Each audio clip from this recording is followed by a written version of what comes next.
ఏ క్షణంలో అయినా world war మొదలవ్వచ్చు. ఇరాన్ ఇజ్రాయెల్ వార్ ప్రపంచాన్ని షేక్ చేస్తుంది. ఈ యుద్ధంలో ఇజ్రాయెల్కు అమెరికా స్ట్రాంగ్గా హెల్ప్ చేస్తుంది.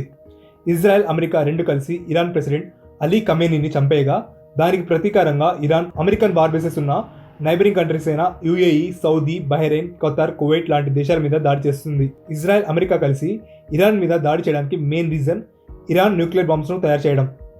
ఒక్కసారి ఈ న్యూక్లియర్ బాంబ్స్ రెడీ అవుతే కేవలం 8 నిమిషాల్లోనే ఒక్క న్యూక్లియర్ వార్హెడ్తో ఇజ్రాయెల్ను పూర్తిగా నాశనం చేయొచ్చు.